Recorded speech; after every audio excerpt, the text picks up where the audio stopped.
Hello students, welcome to civil engineering online classes. कल building material start किए थे, ठीक है।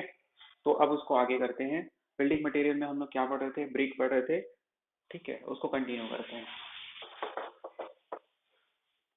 देखो, तो आगे हमको पढ़ना है अगला topic, special types of brick. Special types of brick, ठीक है। तो स्पेशल टाइप्स ऑफ ब्रिक में पहला हम लोग पढ़ते हैं heavy duty. Heavy duty brick. अब ये हेवी ड्यूटी ब्रिक क्या होता है? देखो, नाम से ही क्लियर है, हेवी ड्यूटी के लिए जो ब्रिक को यूज करेंगे वो हेवी ड्यूटी ब्रिक हो जाएगा। इस टाइप के ब्रिक की जो स्ट्रेंथ होती है, स्ट्रेंथ जो है 40 से लेके 45 न्यूटन पर mm² होता है, ठीक है। बहुत ज्यादा हाई स्ट्रेंथ है, 40 से लेके 45 न्यूटन पर mm²। और इसी कारण से इसका यूज हम लोग हेवी ड्यूटी में करते हैं। हेवी ड्यूटी जैसे कि आपका हो गया, ब्रिज बनाना है, एब्यूटमेंट्स बनाने हैं, तो हेवी स्ट्रक्चर बनाने के लिए हेवी ड्यूटी ब्रिक का यूज किया जाता है, ठीक है। और कोई खास है नहीं इसके बारे में, ठीक। हो गया, समझ में आ गया हेवी ड्यूटी ब्रिक। उसके बाद फिर दूसरा जो हम लोग देखते हैं स्पेशल टाइप्स ऑफ ब्रिक में, परफोरेटेड ब्रिक। Perforated brick. अब ये परफोरेटेड ब्रिक क्या होता है? देखो, अच्छा, heavy duty brick standard size सबका सेम रहेगा ना। ब्रिक की स्टैंडर्ड साइज कितनी होती है? 19 बाई 9 बाई 9 सेंटीमीटर में हम लोग पढ़े थे ना। तो स्टैंडर्ड साइज वही रहेगा, कोई अंतर नहीं रहेगा, ठीक है। परफोरेटेड ब्रिक की बात करूंगा तो इसका भी स्टैंडर्ड साइज 19 बाई 9 बाई 9 सबका सेम रहेगा, ठीक है, सेंटीमीटर में। अब देखो, ये है आपका ब्रिक।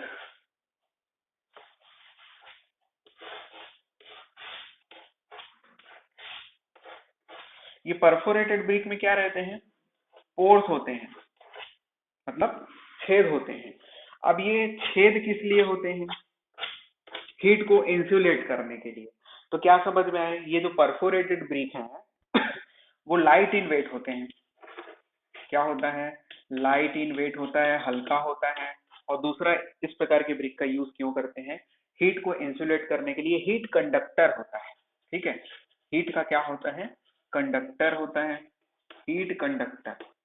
आगे समझ में? बाकी सेम है, साइज वही रहेगा। आगे देखते हैं।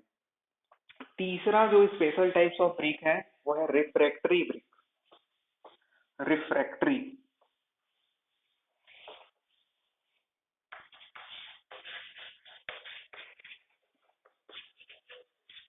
अब ये रिफ्रैक्टरी ब्रिक क्या होता है? ठीक है, देखो, रिफ्रैक्टरी ब्रिक इंपॉर्टेंट है, बाकी सभी स्पेशल काइंड्स ऑफ ब्रिक में यही इंपॉर्टेंट है। रिफ्रैक्टरी ब्रिक जो होता है वो 1700 डिग्री सेल्सियस तक का टेम्परेचर सह लेता है। मतलब इतने टेम्परेचर में भी वो अपनी प्रॉपर्टी को लूज नहीं करता है, ठीक है। और रिफ्रैक्टरी ब्रिक के अलावा दूसरे ब्रिक जो होते हैं वो इतने ज्यादा टेम्परेचर सह नहीं सकते, लेकिन जो रिफ्रैक्टरी ब्रिक होता है वो हाई टेम्परेचर सह सकता है। 1700 या फिर 1700 डिग्री सेल्सियस में भी वो बने रहते हैं, without losing their engineering property. Without losing their engineering property, ठीक है। इंजीनियरिंग प्रॉपर्टी को लूज किए बिना। अब देखो, ये जो होता है इसकी कंपोजिशन देख लेते हैं। अब ये इंपॉर्टेंट है, रिफ्रैक्टरी ब्रिक, तो इसका कंपोजिशन जो होता है, देखो ब्रिक का कंपोजिशन पढ़ चुके हैं ना, वही सलीम करके हम लोग देखे थे, तो इसमें भी लगभग वही रहता है। एज फॉर क्या हो जाएगा? सिलिका। सिलिका की जो मात्रा होती है लगभग 55 से लेके 75% रहता है, ठीक है। 55 to 75% सिलिका की मात्रा होती है। एल्यूमिना की अगर बात करें तो एल्यूमिना की मात्रा 20 से लेके 35% होती है, लगभग वही है, थोड़ा बहुत ऊपर नीचे है। उसके बाद फिर लाइम का जो परसेंट होता है रिफ्रैक्टरी ब्रिक में, वो आपका 2 से 3% होता है, ठीक है, 2 to 3%। एंड आपका मैग्नीशिया जो हो गया, मैग्नीशियम ऑक्साइड, मैग्नीशिया जो होता है वो हो जाएगा आपका 1%। ठीक है, तो ये हो गया आपका रिफ्रैक्टरी ब्रिक। क्लियर हो गया। रिफ्रैक्टरी ब्रिक हाई टेम्परेचर को क्या कर सकता है, सह सकता है। कंपोजिशन ऑफ ब्रिक ये होता है। चौथा और लास्ट हम लोग पढ़ लेंगे, वो हो जाएगा आपका स्पेशल टाइप्स ऑफ ब्रिक में क्या बोलते हैं उसको, autoclave calcium brick. Autoclave calcium brick. अब नाम में ही है कैल्शियम, तो इसमें क्या होती है आपकी, कैल्शियम यानी लाइम की मात्रा सबसे ज्यादा होती है। इस प्रकार के ब्रिक में लाइम का जो परसेंटेज है वो हाई रहता है। ठीक है, स्ट्रेंथ जो होता है इस प्रकार के ब्रिक का वो लो होता है। फ्लाई ऐश, ठीक है, फ्लाई ऐश से इस प्रकार का ब्रिक बनाया जाता है। ठीक है, फ्लाई ऐश से इस प्रकार का ब्रिक बनाया जाता है ऑटोक्लेव कैल्शियम। हो गया खत्म।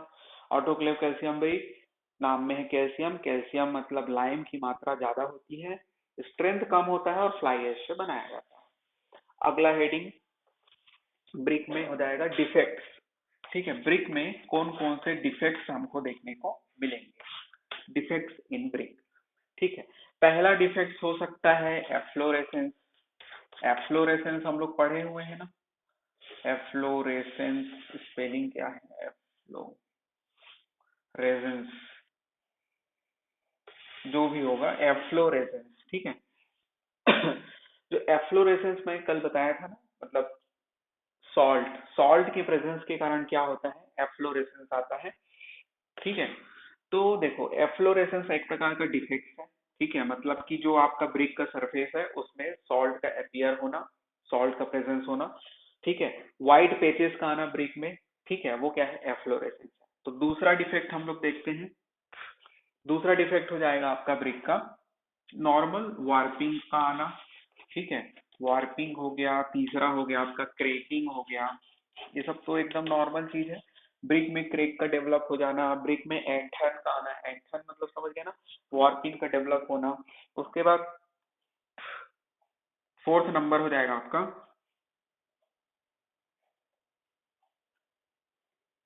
फोर्थ नंबर हो जाएगा आपका, फोर्थ क्या बोले अपन, शफ्स बोल सकते हैं, CHUFF, शब्द हो सकता है। फिफ्थ नंबर में हम लोग का आ सकता है, अभी बता रहा हूँ शब्द होता क्या है। चलो इसको बता देता हूँ पहले। शब्द क्या होता है, जैसे कि एंशियंट प्लेस में, ऐतिहासिक जगह में जाओगे जहां पर आपका जो दीवार है 100-200 साल पुराना है या फिर उससे भी ज्यादा साल पुराना है, तो उसके कारण क्या हो जाता है, जो ब्रिक, जो वॉल का सरफेस है उसमें ब्रिक अपीयर होता है, ब्रिक दिखने लग जाता है। और ब्रिक जो है एसिड अटैक और रेन अटैक के कारण, ठीक है ना, because of the rain and acid attack के कारण उसका जो सरफेस है ब्रिक का, ब्रिक वॉल का जो सरफेस है वो क्या हो जाता है, उबड़ खाबड़ हो जाता है। ठीक है ना, एक ही लेवल में ना बन के, देखो नया ब्रिक वॉल करोगे, ठीक है, नया दीवार बनाओगे तो उसका सरफेस प्लेन रहेगा, मस्त ब्रिक दिखेगा आपको। ठीक है, लेकिन वही वॉल कुछ सालों बाद, कुछ सालों मतलब बहुत सालों बाद, एसिड अटैक के कारण, रेन अटैक के कारण उसका जो सरफेस है उबड़ खाबड़ हो जाता है। मतलब कि कहीं पर जो ब्रिक है वो गड्ढा रहेगा, कहीं उभरा रहेगा, समझ में आ गया होगा। तो वही है शब्द। ठीक है, वही क्या है आपका, शब्द है। ठीक है, ये एक डिफेक्ट हो गया। ब्लैक कोर, ब्लैक कोर अबे नाम से ही क्लियर है, ब्रिक के सरफेस में व्हाइट पैचेस का आना, white spots, white sorry white बोल दिया, ब्लैक स्पॉट आना, ब्रिक के सरफेस में ब्लैक स्पॉट आना, तो वो हो गया आपका ब्लैक कोर हो गया, है ना। और वो ब्लैक स्पॉट्स आते क्यों है ब्रिक के सरफेस में, because of the presence of, because of the presence of bituminous and tar coal. Tar coal और बिटुमिनस के प्रेजेंस के कारण जो ब्लैक कलर के स्पॉट्स आ जाते हैं ब्रिक में, that is the black core. ये भी एक प्रकार का डिफेक्ट है। इसके अंदर में आप लोग जो मैं बोल रहा हूँ उसको लिख सकते हो, अदरवाइज डिफेक्ट्स बस याद रखोगे तो भी काफी है ना। तो ये सब डिफेक्ट्स होते हैं ब्रिक में।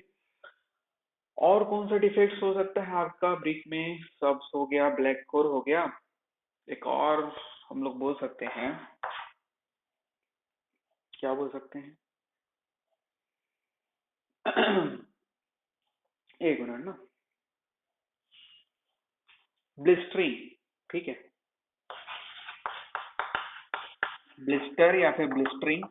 ब्लिस्टरिंग मतलब ब्रिक का स्वेलिंग के कारण फैल जाना, मतलब स्वेल हो जाना, ब्रिक का स्वेल हो जाना, ब्रिक का फैल जाना, दैट इज ब्लिस्टरिंग। ठीक है, और ये होगा क्यों? जब ब्रिक में किसी भी कारण से क्या हो जाए, उसमें मॉइस्चर आ जाए, पानी आ जाए, तो उसके कारण ब्रिक क्या हो जाएगा आपका, फैल जाएगा, दैट इज ब्लिस्टरिंग। ओके, तो efflorescence, warping, cracking, shrubs, black core and blistering, ये सब डिफेक्ट्स हो गए ब्रिक। आगे बढ़ते हैं। आगे हम लोग पढ़ेंगे अगला heading, brick masonry. Brick masonry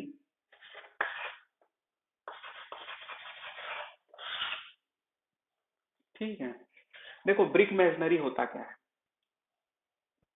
तो ब्रिक के हेल्प से हम लोग जो भी कंस्ट्रक्शन करते हैं, ठीक है, जैसे कि एग्जांपल के तौर पे दीवार खड़ा कर रहे हैं, ठीक है, दीवार बना रहे हैं, वॉल बना रहे हैं, वो क्या है, ब्रिक मेजनरी है। तो वॉल के हेल्प से जो भी कंस्ट्रक्शन, ब्रिक के हेल्प से जो भी कंस्ट्रक्शन हम लोग कर रहे हैं, वो क्या है आपका, ब्रिक मेजनरी है। ठीक है, ब्रिक मेजनरी समझ में आ गया। अब हम लोग पढ़ते हैं ब्रिक। हम लोग जानते हैं कि कुछ क्यूबाइड शेप में ऐसे आपको दिखेगा।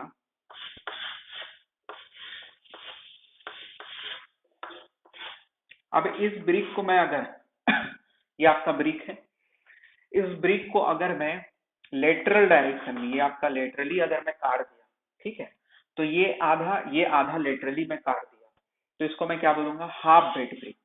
एक्चुअली में जो बिना कटा हुआ सिंगल पीस जो ब्रिक है वो क्या कहलाता है, फुल बेड ब्रिक। ये आपका क्या हो गया, फुल बेड। ठीक है, फुल बेड हो गया या फिर फुल बेड ब्रिक हो गया। और इसी फुल बेड को अगर मैं काट दूं लेटरली, तो आधा इधर कट गया, आधा इधर कट गया, तो ये कहलाएगा हाफ बेड ब्रिक। ये क्या हो जाएगा, हाफ बेड ब्रिक है। अब आगे समझ में, इसी में मैं बता रहा हूं आगे। अब इसको हाफ ना काट के, इसको हाफ ना काट के अगर मैं इधर से काट दिया, इधर 1/4 काट दिया, तो इधर वाला पोर्शन 1/4 है और बचा हुआ पोर्शन कितना हो जाएगा, 3/4 हो जाएगा। तो ये 1/4 बेट हो गया और ये 3/4 बेट हो गया। समझ आ गया? अब देखो इसी में आगे बता रहा हूं। ये फुल बेट है, इस फुल बेट को मैं क्या किया, लॉन्गिट्यूडनल डायरेक्शन में, ये लॉन्गिट्यूडनल डायरेक्शन में बीचों बीच काट दिया, मतलब विड्थ को क्या कर दिया, बीचों बीच यहाँ से काट दिया। तो आधा ब्रिक इधर, आधा ब्रिक उधर। ठीक है, समझ में आ रहा है ना? ये आपका ऐसा कट जाएगा कुछ, ये आपका ये ऐसा, ये आधा ब्रिक और उधर का आधा ब्रिक। तो ये जो आधा ब्रिक जो मैं लेटरल डायरेक्शन में काटा हूं, ठीक है, इसको हम लोग क्या बोलेंगे, इसको हम लोग बोलते हैं क्वीन क्लोजर। ये याद रखना, ये इंपॉर्टेंट है, इसको हम लोग बोलते हैं क्वीन क्लोजर।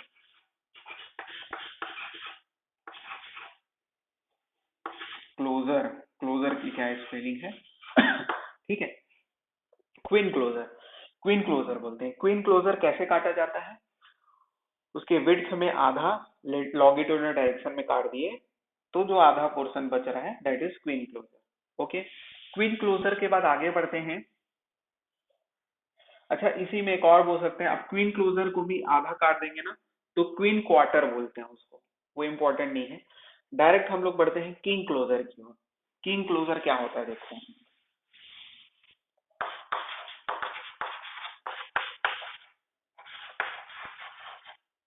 किंग क्लोजर क्या होता है देखो, ये आपका ब्रिक है, इस ब्रिक को मैं क्या किया, विड्थ का आधा और लेंथ का आधा, है समझ में? ये उसका क्या है, स्ट्रेचर है, ये उसका हेडर है। तो हेडर मतलब विड्थ का आधा और लेंथ का आधा को काट दिया, इस पोर्शन को काट के अलग कर दिया। ठीक है, तो बचा हुआ पोर्शन कैसे दिखेगा आपका, ऐसा कुछ दिखेगा कटने के बाद। तो इसी पोर्शन को, बचे हुए पोर्शन को ही हम लोग किंग क्लोजर बोलते हैं। आया समझ में? मतलब उसका एक शार्प एजेस वाला जो भाग था, आधा इधर का आधा काट के निकाल दो, दैट इज किंग क्लोजर। हो गया, किंग क्लोजर आ गया समझ में। उसके बाद फिर और कुछ होता है, जैसे बेवेल्ड क्लोजर हो गया। ठीक है, तो बेवेल्ड क्लोजर को भी देख लेते हैं। Bevelled, bevelled closer. तो बेवेल्ड क्लोजर आपका क्या होता है, वही सेम, पहले ब्रिक बना लेते हैं, ये आपका ब्रिक हो गया, ठीक है। इस ब्रिक को मैं क्या करूंगा, ब्रिक का एक एज लूंगा, ठीक है, ये वाला एज को इस विड्थ के आधा से मिला लूंगा, मतलब ये पोर्शन को मिला दिया और इसको मैं क्या कर दिया, काट के अलग कर दिया। तो बचा हुआ पोर्शन, ये वाला जो पोर्शन है, ठीक है, ये वाला पोर्शन बच के आएगा, समझ में आ रहा है, थोड़ा इमेजिन करना, विड्थ का आधा, और यहाँ पर से एज को मैं क्या कर दिया, काट दिया, और इस पार्ट को, ये कटिंग पार्ट है, इसको अलग कर दिया। तो ये बचा हुआ जो भाग है वो बेवेल्ड क्लोजर है। आगे समझ में बेवेल्ड क्लोजर क्या होता है। आगे एक और होता है, एक मीटर्ड भी होता है। मीटर्ड जस्ट क्या होता है, बेवेल्ड का वाइस वर्सा होता है। मीटर्ड जो होता है ना, मीटर्ड ब्रिक या फिर मीटर्ड क्लोजर जो भी, तो उसमें हम लोग क्या करते हैं, इसी में बता रहा हूं, उसमें हम लोग क्या करते हैं, इसका जस्ट अपोजिट है बोल रहा हूँ, इसके एज से, ठीक है, इसको एज से इसका आधा, समझ आ रहा है, ये एक एज लेना या फिर इधर से एक एज लेके इसका आधा ले सकते हो, कोई सा भी एज लेना, लेकिन लेंथ का आधा।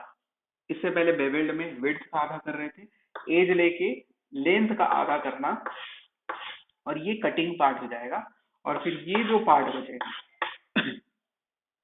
मीटर क्लोजर, ठीक है, इंपॉर्टेंट नहीं है उतना, बस क्वीन क्लोजर याद रखना। क्वीन क्लोजर होता क्या है, बेवेल्ड को भी याद रख लेना, बेवेल्ड जो होता है एज से विड्थ के आधा को मिलाते हैं। किंग क्लोजर आपको पता चल गया, आगे बढ़ते हैं। तो ये हो गया आपका। अब देखते हैं बॉन्ड। बॉन्ड इंपॉर्टेंट है, उसको अच्छे से समझना, बहुत ही इजी है, लेकिन अच्छे से ध्यान से समझोगे तो समझ आएगा बॉन्ड, ठीक है। बॉन्ड पढ़ने से पहले आपको पता ही होगा, लेकिन फिर भी मैं बता देता हूँ,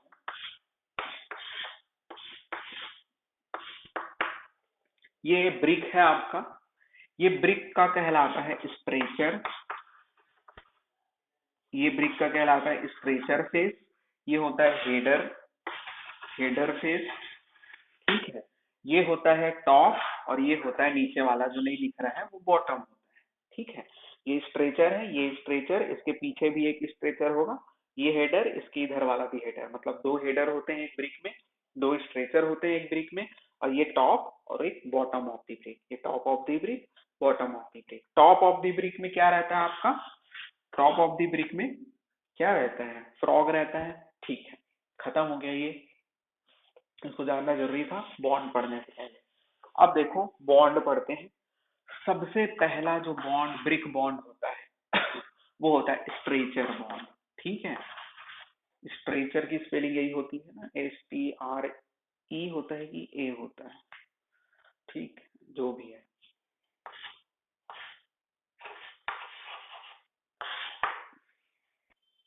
स्पेलिंग देख लेना, स्ट्रेचर बॉन्ड।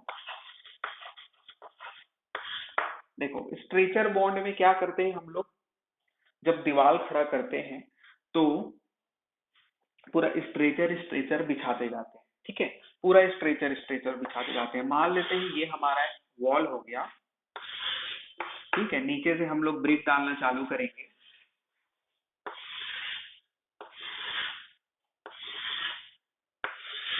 ठीक है, इतना समझ लेते हैं। तो मैं क्या किया, स्ट्रेचर बिछा दिया, ठीक है, फिर स्ट्रेचर बिछा दिया, फिर स्ट्रेचर, बीच में मोटार भी डालूंगा, स्ट्रेचर स्ट्रेचर ऐसे आगे बढ़ते गया, ठीक है। अब इसके ऊपर फिर से स्ट्रेचर लाऊंगा ऐसा, तो क्या मैं सही कर रहा हूँ। देखो जो वर्टिकल जॉइंट्स होते हैं ना, वो कभी भी एक लाइन में नहीं होने चाहिए, इसका रीजन मैं बता देता हूँ। अगर आप एक लाइन में कर दिया मान लो, ठीक है, एक लाइन में अगर आप कर दिए, जो vertical joints between two bricks है वो अगर आपके एक लाइन में है, तो ऊपर से कंप्रेसिव लोड अगर लगेगा या फिर हमारे स्ट्रक्चर का लोड लगेगा, तो लोड लगने के कारण पूरा एक पोर्शन क्या हो जाएगा, फेल हो जाएगा, कोलेप्स हो जाएगा। दिख रहा है ना, यहाँ पर बहुत ही वीक बॉन्ड बनेगा, ठीक है, ऐसा करने से बहुत ही वीक बॉन्ड बनेगा, और जिसके कारण जब लोड लगेगा तो यहाँ पर से आसानी से, अगर इस पोर्शन में लग रहा है तो ये पोर्शन आसानी से फेल हो जाएगा, नीचे कोलेप्स हो जाएगा, ये पोर्शन भी आसानी से कोलेप्स हो सकता है। ठीक है, इसलिए हम लोग कभी भी जब ब्रिक को बिछाते हैं तो वर्टिकल जॉइंट्स कभी भी कोलिनियर नहीं होने चाहिए, एक ही लाइन में नहीं होने चाहिए। ठीक है, तो कैसा होना चाहिए अभी उसको देखते हैं। ये मैं बस इतना में समझ में आ जाएगा। ये स्ट्रेचर हो गया आपका, स्ट्रेचर बिछाते गया मैं। ठीक है, अब इसके ऊपर में मैं नहीं रखूंगा बोल रहा हूँ, यहाँ पर स्ट्रेचर रखूंगा तो क्या हो जाएगा आपका वर्टिकल जो जॉइंट है एक ही लाइन में आ जाएगा। तो मैं कैसे रखूंगा, ऐसा रख सकता हूँ। तो ये क्या है, ये तो छोटा सा पोर्शन बच गया। तो मतलब यहाँ पर मैं क्या लगाऊंगा, पहले हाफ बेड लगा दूंगा ना, क्या दिक्कत है। हाफ बेड अभी बताया हूँ क्या होता है, हाफ बेड पहले लगा दो, फिर उसके बाद स्ट्रेचर लगा दो, स्ट्रेचर स्ट्रेचर रखते जाओ, आपका बढ़िया भी दिखता है। ठीक है, ऐसा आपका वॉल दिखते जाएगा। यहाँ पर फिर से स्ट्रेचर रखोगे, ठीक है, यहाँ पर स्ट्रेचर फिर आ जाएगा, और यहाँ पर फिर से आपको हाफ बेड रखना पड़ेगा। आ गया होगा समझ में। तो ये जनरली ये जो वॉल होता है, ठीक है, जो स्ट्रेचर बॉन्ड से वॉल जो बनाया जाता है, तो जनरली जो होता है पार्टीशन वॉल बनाया जाता है। कैसा वॉल बनाया जाता है, पार्टीशन वॉल बनाया जाता है। पार्टीशन वॉल जान रहे होंगे, पार्टीशन वॉल जो होता है जिसकी साइज होती है 4 इंची वॉल बोलते हैं इसको, ठीक है ना, 4 इंची वॉल बोलते हैं। और विथ मोटार ये क्या हो जाता है, 2 इंच उसमें जुड़ जाएगा, 2 इंच जुड़ जाएगा तो हो जाता है आपका 6 इंच हो जाता है। विथ प्लास्टरिंग, तो प्लास्टरिंग आगे प्लास्टरिंग पीछे होगा, 1-1 इंच का, तो 6 इंच का वॉल बन जाता है। वो टोटल जो होता है स्ट्रेचर बॉन्ड से जो पार्टीशन वॉल बनता है उसकी टोटल थिकनेस 6 इंच की होती है। या फिर मैं बोल सकता हूँ half brick with, half brick के बराबर होता है, इसी को हाफ ब्रिक वॉल भी बोलते हैं। हाफ ब्रिक वॉल नहीं समझ में आया क्या, देखो जैसे कि ये आपका एक ब्रिक होता है, ये एक ब्रिक होता है, इस ब्रिक का आधा, ठीक है, ये क्या हो गया, हाफ ब्रिक है। तो हाफ ब्रिक वॉल भी बोलते हैं पार्टीशन वॉल को, हाफ ब्रिक होता है। या फिर 1 ब्रिक विड्थ भी बोलते हैं, 1 ब्रिक विड्थ के बराबर होता है। ठीक है ना, इधर से देखें तो 1 ब्रिक विड्थ हो जाएगा, ये लेंथ में है, तो लेंथ का आधा होता है और विड्थ के बराबर होता है। ठीक है, तो ऐसा पूछ सकता है हाफ ब्रिक वॉल के बराबर होता है, हाफ ब्रिक के बराबर होता है, लेंथ भी नहीं लिखे रहेगा तो भी हाफ ब्रिक के बराबर होता है, आंसर लिखना है। लेकिन 1 विड्थ में पूछेगा, विड्थ में अगर पूछता है आपको तब बोलना है कि वो 1 ब्रिक विड्थ के बराबर उसका थिकनेस होता है। ठीक है, तो ये हो गया आपका स्ट्रेचर बॉन्ड। आगे और पढ़ेंगे, पहले हेडर को समझ लेते हैं, स्ट्रेचर के बाद हेडर पढ़ते हैं। ठीक है, हेडर बॉन्ड की अगर मैं बात करूं तो अब क्या करते जाओगे आप, हेडर हेडर लगाते जाओगे, ठीक है ना, नीचे से बनाना चालू करोगे, हेडर लगाते गए, हेडर लगाते गए, हेडर लगाते गए, इसके ऊपर में भी हेडर आएगा, उसमें भी फिर वही प्रॉब्लम आ जाएगा आपके पास कि एक ही वर्टिकल मतलब जॉइंट्स जो हैं वर्टिकली कोलिनियर नहीं होने चाहिए, वर्टिकल जॉइंट्स कोलिनियर नहीं होने चाहिए, रीजन वही सेम हो जाएगा। तो फिर इसको कैसे बनाएंगे अभी देखते हैं। ठीक है, तो देखो ये आपके पास मान लेते हैं ये वॉल है,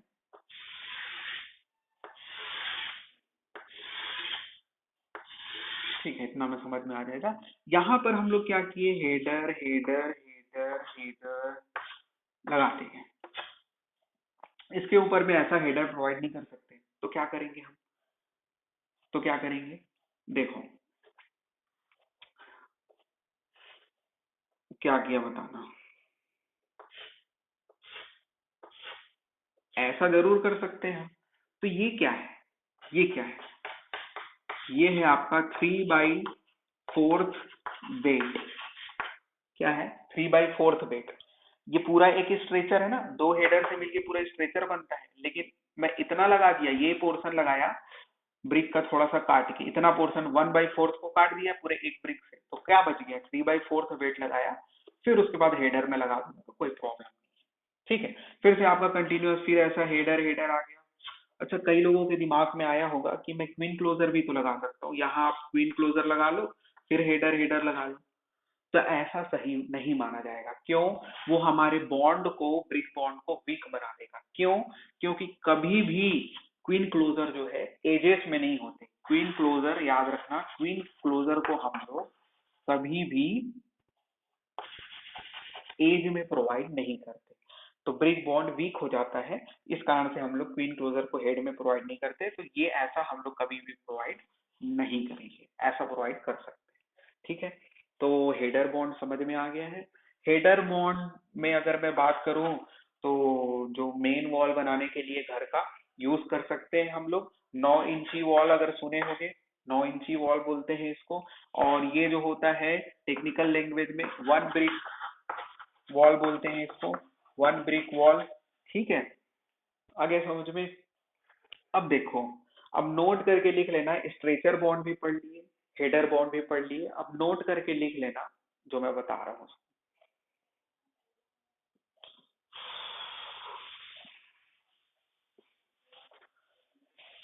देखो,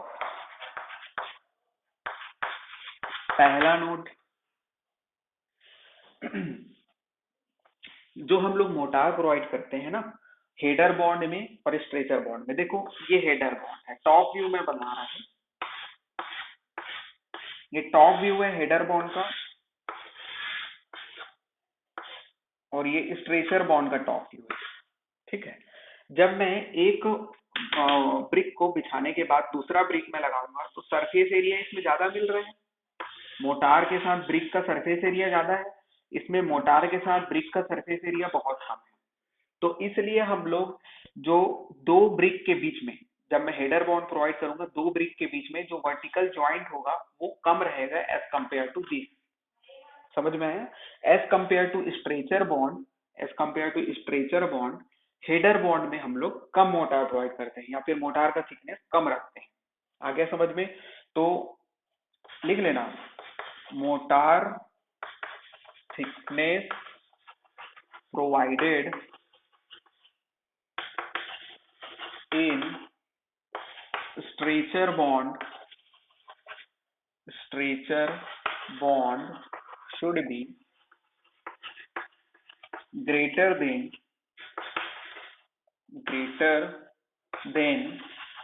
in header bond, header bond से ज्यादा होगा। ठीक है, उसके बाद फिर अगला पॉइंट, अगला नोट करके लिखना, ये पहला नोट हो गया। दूसरा नोट लिखना, देखो हेडर बॉन्ड में इतने ही लेंथ में दो जॉइंट आ गया, एक और, जबकि स्ट्रेचर बॉन्ड में सिर्फ एक जॉइंट आया। मतलब कि number of joint in stretcher bond is half of header bond. नहीं समझ में आया?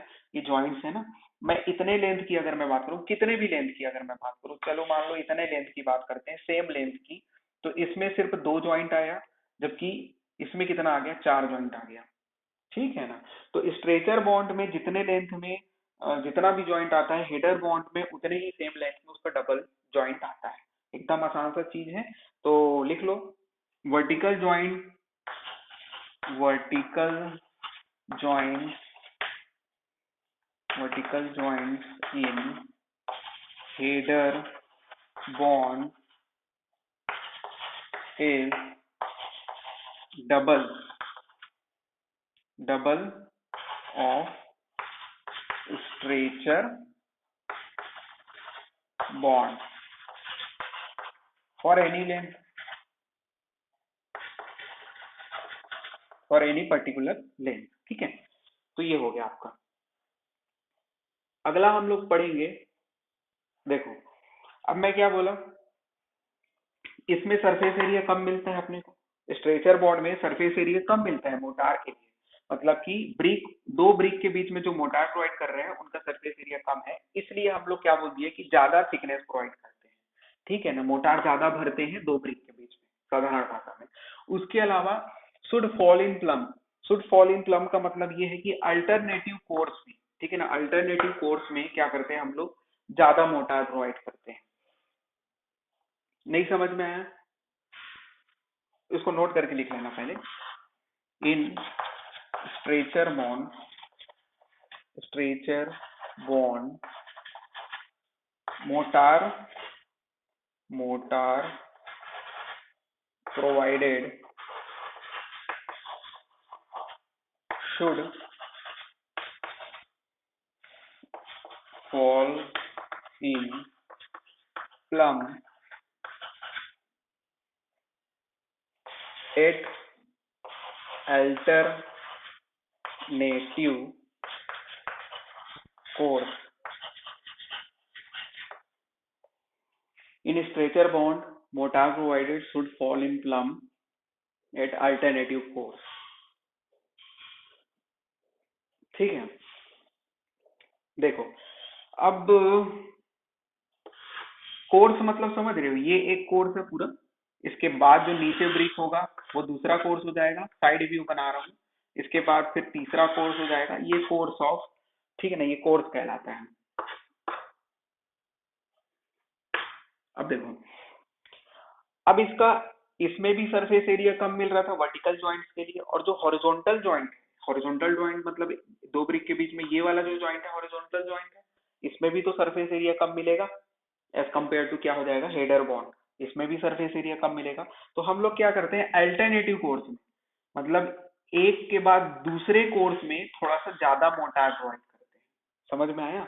तो वही बोल रहे हैं, एक के बाद दूसरे कोर्स में यहाँ पर थोड़ा ज्यादा मोटार प्रोवाइड किए, फिर नॉर्मल मोटार प्रोवाइड किए जितना करते हैं, उसके बाद फिर ज्यादा मोटार प्रोवाइड किए। तो अल्टरनेटिव कोर्स में क्या करते हैं, एक के बाद छोड़ के दूसरे कोर्स में ज्यादा मोटार प्रोवाइड करते हैं, वही है। In stretcher bond mortar provided should fall in plumb at alternative course. इसको भी पूछता है, याद रखना, किस में किया जाता है, तो स्ट्रेचर बॉन्ड में किया जाता है। आगे बढ़ते हैं।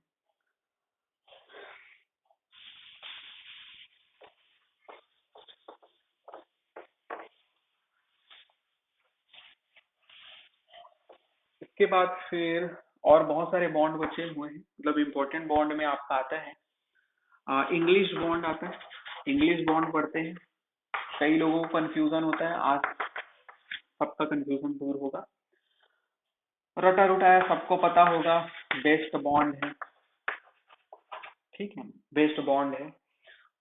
और उसके अलावा stretcher in one course, header in other course, ऐसा करके आपका सिर्फ एक ही कोर्स में सेम बॉन्ड होता है, मतलब कि अभी उसको समझाता हूँ। देखो कोर्स समझ में आ गया ना, कोर्स क्या होता है अभी मैं बताया। कोर्स मतलब ये एक कोर्स है, फिर ये दूसरा कोर्स है, ये तीसरा कोर्स है, ठीक है। तो देखो इसमें हम लोग एक कोर्स में अगर स्ट्रेचर प्रोवाइड कर रहे हैं तो पूरा स्ट्रेचर ही प्रोवाइड करेंगे, ऐसा समझ। और फिर हेडर प्रोवाइड करेंगे, अल्टरनेटिव कोर्स में स्ट्रेचर हेडर प्रोवाइड करते हैं। क्या बोला मैं, अल्टरनेटिव कोर्स में स्ट्रेचर हेडर प्रोवाइड करते हैं हम लोग, इसमें इंग्लिश बॉन्ड में, इसमें स्ट्रेचर तो फिर इसमें हेडर, फिर इसमें स्ट्रेचर फिर हेडर, स्ट्रेचर हेडर, ऐसा। अब देखो फिर से वही प्रॉब्लम आएगा, ठीक है ना। प्रॉब्लम क्या आएगा आपके पास, प्रॉब्लम ये आएगा कि अगर मैं यहाँ हेडर कर दिया तो हेडर हेडर अगर मैं दो कंटिन्यूस कर दूंगा तो फिर यहाँ पर वर्टिकल जॉइंट्स मिल जाएंगे, तो ऐसा तो मैं नहीं कर सकता, तो कैसा करूंगा, देखो ऐसा कर सकते हैं हम लोग, हेडर प्रोवाइड किया, ठीक है, फिर क्या कर दिया मैं यहाँ क्वीन क्लोजर कर दिया प्रोवाइड। क्वीन क्लोजर कभी भी एज में नहीं होते, लेकिन ये एज में है क्या, एज में नहीं है। फिर यहाँ मैं हेडर प्रोवाइड किया, ठीक है, यहाँ पर हेडर प्रोवाइड किया, फिर यहाँ हेडर आया, फिर यहाँ हेडर आया, फिर यहाँ हेडर आया, फिर यहाँ हेडर आया, हेडर आया, हेडर आया। अब तो कोई दिक्कत नहीं हो रहा है, क्वीन क्लोजर प्रोवाइड करने के बाद कोई दिक्कत नहीं हो रहा है ना, समझ में आ गया। फिर यहाँ पर आपका क्या हो जाएगा, स्ट्रेचर आएगा, यहाँ स्ट्रेचर आएगा, यहाँ स्ट्रेचर आएगा, यहाँ स्ट्रेचर आएगा, आ गया समझ में। इंग्लिश बॉन्ड ये साइड फेस है, ये मतलब साइड व्यू है, सॉरी साइड व्यू है ये साइड व्यू बोल दिया क्या, फ्रंट व्यू है ये, फ्रंट व्यू है। अब इसका टॉप व्यू देखते हैं, टॉप व्यू को समझेंगे, ये साइड व्यू, फिर साइड बोल रहा हूँ, फ्रंट व्यू है। फ्रंट व्यू समझ में आ गया ना आपको, इसको बनाते जाना, ठीक। ये क्वीन क्लोजर है तो इधर फिर से आपका अगर ऊपर बनाओगे तो फिर से यहाँ पर क्या आ जाएगा, एक हेडर के बाद क्वीन क्लोजर आ जाएगा, फिर वही सेम कहानी हो जाएगा रिपीट, ओके इजी। अब इसका टॉप व्यू बनाने की कोशिश करते हैं, किधर बनाओ, इधर ही बनाते हैं।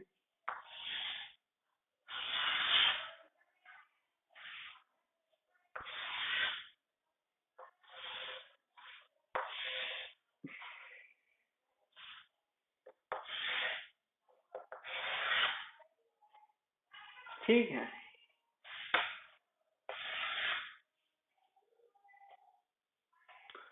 तो यहां पर से हम लोग यहां पर समझते हैं फेज क्या होता है। Phase,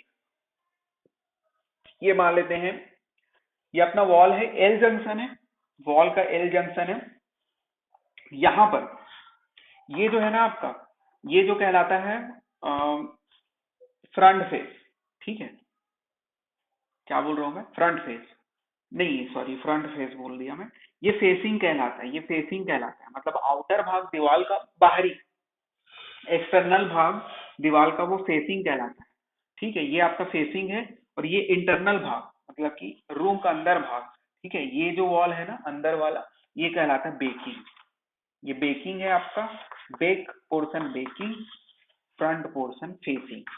facing of wall, backing of wall, ये आपका क्या हो गया, फेसिंग ऑफ वॉल हो गया, और ये बेकिंग ऑफ वॉल हो गया। और इंग्लिश बॉन्ड ऊपर से कैसे दिखेगा वो अपने को जानना है। तो सबसे पहले हम लोग क्या करते हैं,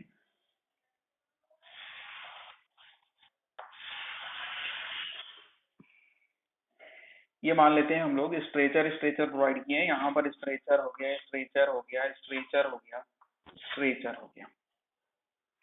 ठीक है, स्ट्रेचर प्रोवाइड कर दिए हैं। अब इधर से जब मैं आऊंगा तो स्ट्रेचर के बाद यहाँ पर मेरे को क्या प्रोवाइड करना पड़ेगा, स्ट्रेचर के बाद यहाँ पर मेरे को क्वीन क्लोजर प्रोवाइड करना पड़ेगा, जैसे आपको दिख रहे हैं। इधर से आपका ये हेडर है ना, ये क्वीन क्लोजर हो गया। उसके बाद फिर हेडर प्रोवाइड कर दिए, हेडर प्रोवाइड कर दिए, हेडर प्रोवाइड कर दिए, हेडर प्रोवाइड कर दिए। है समझ में?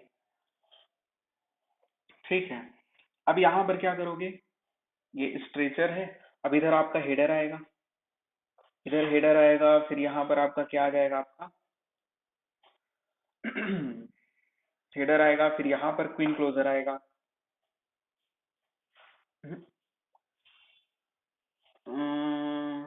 कुछ गलत कर दिया है।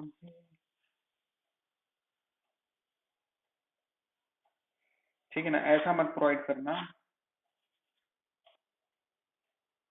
कुछ गलत किया हूँ।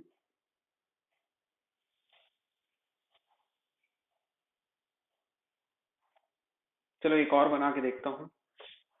यहाँ पर से ऐसा प्रोवाइड किया, इधर प्रोवाइड कर दिया, इधर मैं प्रोवाइड कर दिया। मान लेते हैं हम लोग हेडर, हेडर पहले प्रोवाइड करते हैं ना।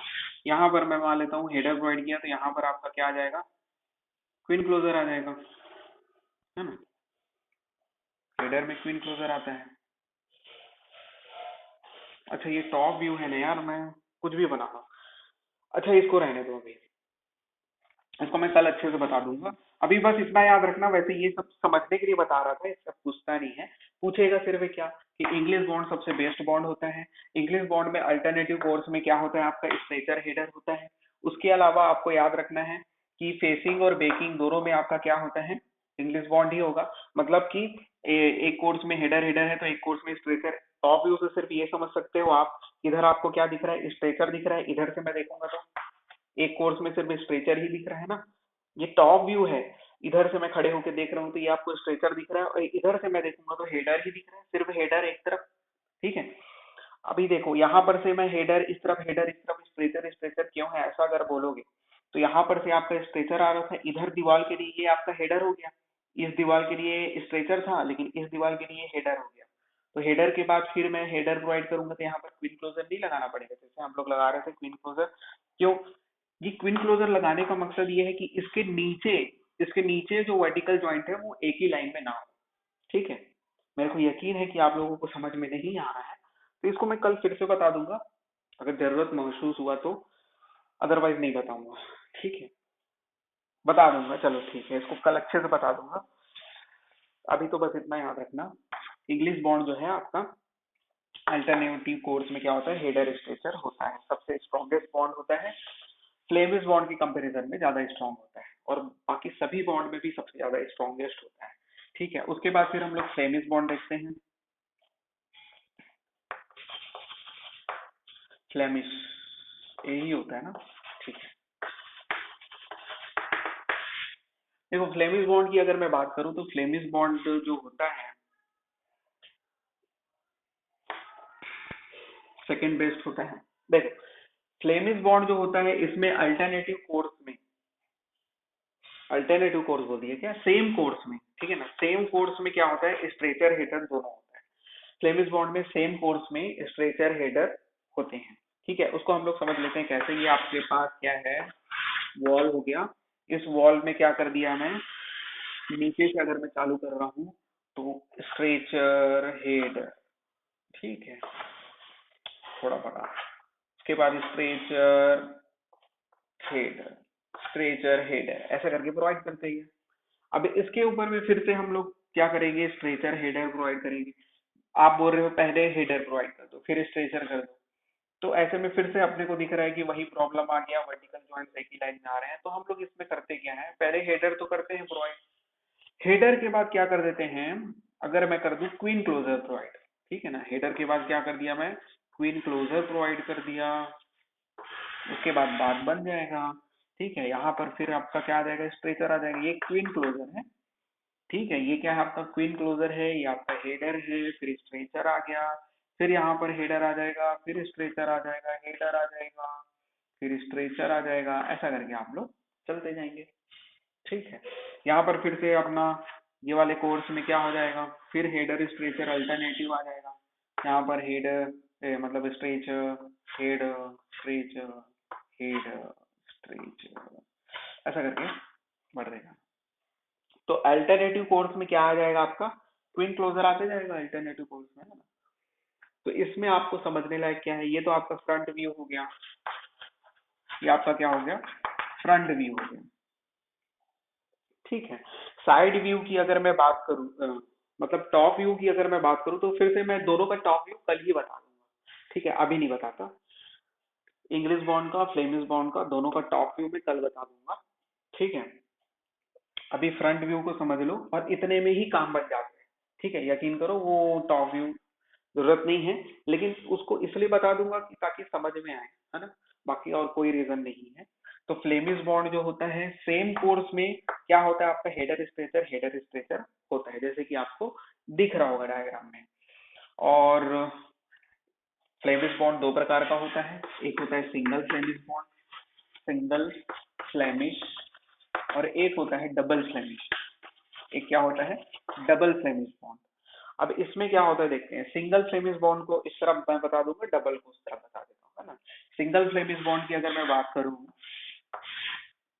ठीक है, तो ये क्या होता है आपका फेस होता है और ये बेकिंग ऑफ वॉल होता है, ठीक है। सिंगल फ्लेमिश बॉन्ड में क्या होता है कि फेस में आपका फ्लेमिश बॉन्ड होता है, मतलब फेस ऑफ वॉल में फ्लेमिश बॉन्ड होता है, और बेकिंग में क्या होता है, इंग्लिश बॉन्ड। समझ में आया। फ्रंट में क्या होता है, इसका टॉप व्यू में कल बता दूंगा, बोल रहा हूँ ना, ठीक है ना।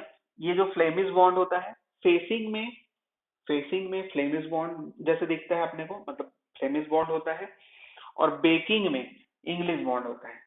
बस इतने में काम बन जाता है, लेकिन ये इसका अरेंजमेंट होता कैसे है, तो वो टॉप व्यू देखोगे तो समझ में आएगा, है ना।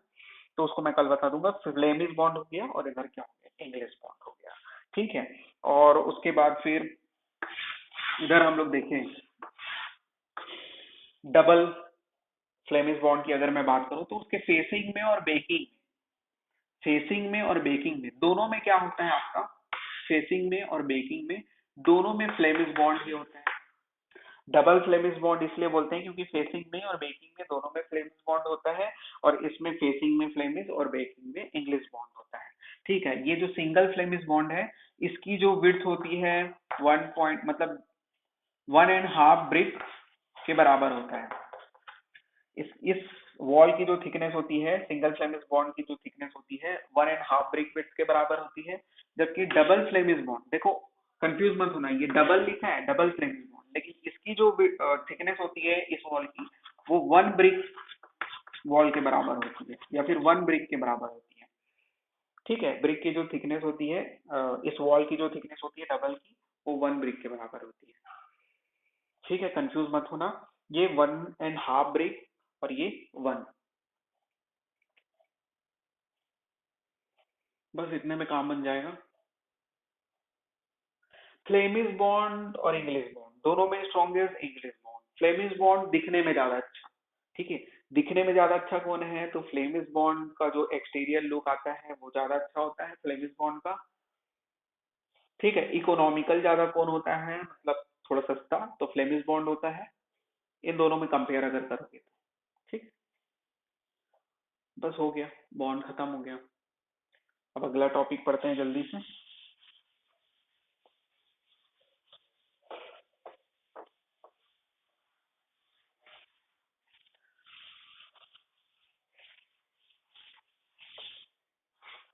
अगला हो जाएगा मोटार। तो हेडिंग डाल देना, ब्रिक खत्म हो गया आपका, मोटार। मोटार को जल्दी से खत्म करते हैं, आज की क्लास फिर खत्म करेंगे। देखो मोटार होता क्या है यार, सब जानते हैं, सीमेंट, सेंड और प्लस वाटर। ठीक है ना, सीमेंट के साथ सेंड मिला दूं, पानी मिला दूं, मिक्स कर दूं, तो उसको हम लोग मोटार बोलते हैं। मोटार का जनरली यूज किस लिए करते हैं, मोटार का यूज हम लोग ब्रिक वर्क में करते हैं, प्लास्टरिंग में करते हैं, और देखेंगे किस में करते हैं। तो ये आपका क्या हो गया, मोटार हो गया, सब जानते हैं, बताने की जरूरत नहीं है। फिर क्लासिफिकेशन ऑफ मोटार देखते हैं। क्लासिफिकेशन,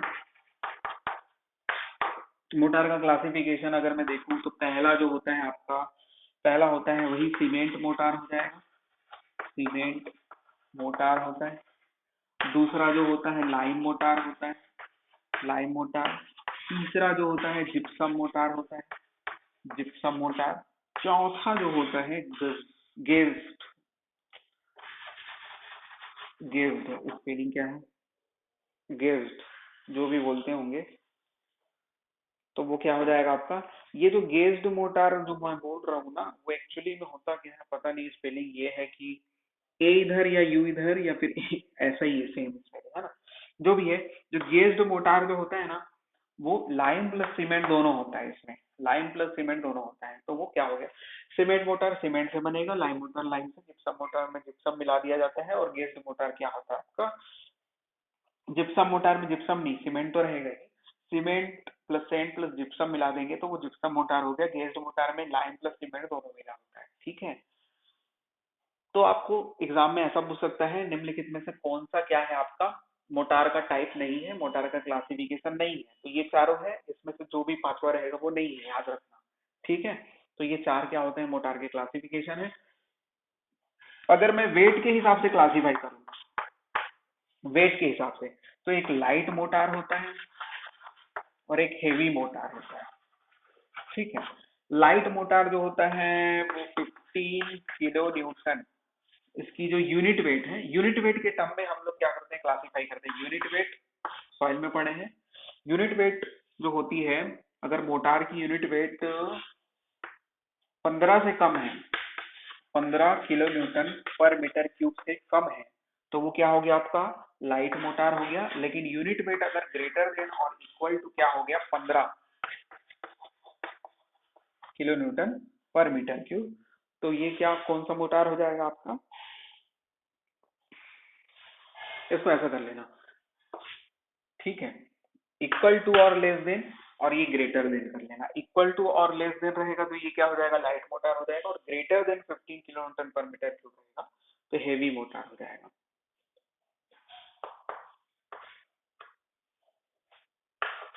ठीक है, और कैसे यूज, यूज के अकॉर्डिंग हम लोग क्लासिफाई कर सकते हैं। यूज के अकॉर्डिंग देखो, अकॉर्डिंग टू यूज अपन दो प्रकार से इसको क्लासिफाई कर सकते हैं मोटार को। पहला जो होता है brick laying motor, brick laying motor, और दूसरा मैं बोल सकता हूँ फिनिशिंग मोटार, फिनिशिंग मोटार। ठीक है, तो नाम से ही क्लियर है, फिनिशिंग मोटार मतलब क्या हो गया, फिनिशिंग पर्पज से, जैसे प्लास्टरिंग वगैरह करने के लिए अपन जो यूज करते हैं, प्लास्टरिंग करने के लिए, वो क्या हो गया, फिनिशिंग मोटार हो गया। प्लास्टरिंग करने के लिए मोटार का यूज करेंगे तो वो फिनिशिंग मोटार है। ब्रिक वर्क के लिए, दीवार खड़ा करने के लिए, ब्रिक वर्क करने के लिए अपन यूज करेंगे तो वो ब्रिक लेइंग मोटार है। ठीक है, हो गया खत्म। आगे देखते हैं कुछ इंपॉर्टेंट जो प्रपोर्शंस होते हैं, किस प्रपोर्शंस का यूज किसके लिए करते हैं, ठीक है।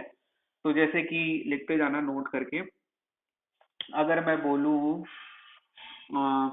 वाटर लॉक्ड एरिया में कितना वाटर सीमेंट का मोटार का रेशियो होना चाहिए, वाटर लॉक्ड एरिया के लिए कितना यूज करते हैं, ठीक है।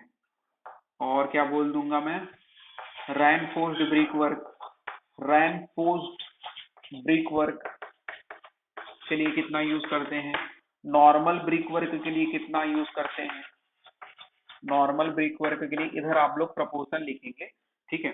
नॉर्मल ब्रिक वर्क के लिए कितना रेशियो होना चाहिए मोटार का, है ना, सीमेंट सेंड रेशियो। और और क्या बोल सकते हैं, केनाल लाइनिंग के लिए, केनाल लाइनिंग के लिए कितना हम लोग यूज करेंगे, केनाल लाइनिंग के बाद गनीटिंग के लिए कितना यूज करेंगे। गनीटिंग क्या होता है मैं बता दूंगा, अभी नेक्स्ट टॉपिक है गनीटिंग के लिए। एंड रॉक में हम लोग कितना यूज करते हैं, ग्राउटिंग द कैवर्नस रॉक ऐसा भी बोल सकते हो, या फिर रॉक में हम लोग कितना यूज करते हैं। देखो वाटर लॉक्ड एरिया में हम लोग सीमेंट और सैंड का रेशियो देख रहे हैं। वाटर लॉक्ड एरिया में जो होगा आपका 1:2 यूज करेंगे, 1:2, ठीक है। रेनफोर्ड के लिए भी 1:2 ही यूज करते हैं। ब्रिक वर्क जनरली जो होता है 1:6 होता है। एक और लिख लेना इधर, प्लास्टरिंग में भूल गया हूँ, प्लास्टरिंग वर्क, प्लास्टरिंग वर्क के लिए कितना यूज करते हैं। कैनाल लाइनिंग के लिए 1:2 ही यूज करते हैं। गनीटिंग के लिए 1:3 का यूज करते हैं। रॉक में हम लोग 1:1.5 का यूज करते हैं। और प्लास्टरिंग के लिए 1:4 का यूज करते हैं। देखो ये थोड़ा बहुत इधर उधर एक आध दो ऊपर नीचे भी हो सकता है, मतलब एग्जाम में घुमाने के लिए पूछ सकता है, लेकिन स्टैंडर्ड हम लोग इतना ही लेते हैं, ठीक है। ऐसा समझ में। अच्छा एक चीज बस सुधार लेना, रेनफोर्स्ड ब्रिक वर्क को सुधार लेना, ये 1:2 लिखा दिया हूँ, 1:3 हो जाएगा, ठीक है। ब्रिक वर्क 1:6 हो जाएगा, केनाल लाइनिंग 1:2 हो जाएगा, और बाकी ठीक है। गनीटिंग 1:3 मैं डाल रहा हूँ, आगे बढ़ते हैं। बल्किंग ऑफ सैंड क्या होता है, देखो 5 मिनट समय है, जल्दी से 2-3 टॉपिक खत्म करना है 5 मिनट में, पता नहीं हो पाएगा कि नहीं, लेकिन कोशिश करते हैं। अब बल्किंग ऑफ सैंड लिखते ही खत्म है, क्यों, क्योंकि इस फाइल में पढ़ चुके हैं। देखो बल्किंग ऑफ सैंड होता क्या है, इसको मैं नहीं लिखा रहा, अगर पढ़ना होगा तो जाके इस फाइल का लेक्चर देख लेना, लेकिन फिर भी मैं बता देता हूँ जितना बता सकूँ। देखो यार सैंड है मेरे पास, ठीक है ना, सैंड में मॉइस्चर अगर प्रेजेंट है, कितना मॉइस्चर, 4 से 6% मॉइस्चर अगर सैंड में प्रेजेंट है, तो सैंड की ये मतलब ये नेचर होता है कि सैंड का वॉल्यूम इंक्रीज हो जाता है, ठीक है।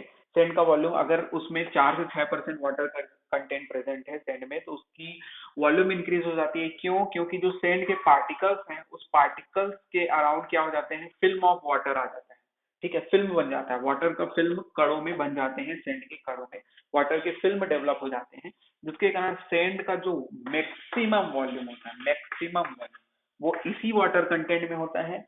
और मिनिमम मिनिमम जो ड्राई डेंसिटी होती है ना, मिनिमम जो ड्राई डेंसिटी होती है वो इसी वाटर कंटेंट में होती है। या फिर मैं बोल लूं मिनिमम जो स्ट्रेंथ होता है, ठीक है, स्ट्रेंथ जो मिनिमम होता है वो इसी वाटर कंटेंट में होता है, जिसके कारण सॉइल का स्ट्रेंथ इतना कम हो जाता है कि उसकी टेंडेंसी ये हो जाती है कि जो सॉइल के कण है, सॉइल मतलब सैंड के जो कण है, वो कोई भी चीज अगर ऊपर आना चाहे, जैसे कि पानी ऊपर आ रहा है, तो पानी के साथ साथ सैंड के कण भी ऊपर आ जाते हैं। तो इसी कंडीशन को हम लोग देखे थे, क्विक सैंड कंडीशन भी बोलते थे, ठीक है ना। तो ये सब हम लोग पढ़ चुके हैं। बल्किंग ऑफ सैंड में होता क्या है, एक वर्ड में याद रखना, वॉल्यूम मैक्सिमम हो जाता है, ड्राई डेंसिटी मिनिमम, स्ट्रेंथ बहुत कम, ठीक है, ये हो जाता है। ये आपको पूछता है, कई बार पूछता है, ये थोड़ा बहुत कभी कभी वेरी भी कर देता है, 4 से 6 है तो कभी 4 से 8 बोल देता है, कभी 5 से 8 बोल देता है, लेकिन आपको याद क्या रखना है, 4 से 6 ही याद रखना, ठीक है। थोड़ा बहुत ऑप्शन में ऊपर नीचे रहेगा वो बन जाएगा। तो बल्किंग ऑफ सैंड हो गया, आगे समझ में, आगे बढ़े, ठीक है।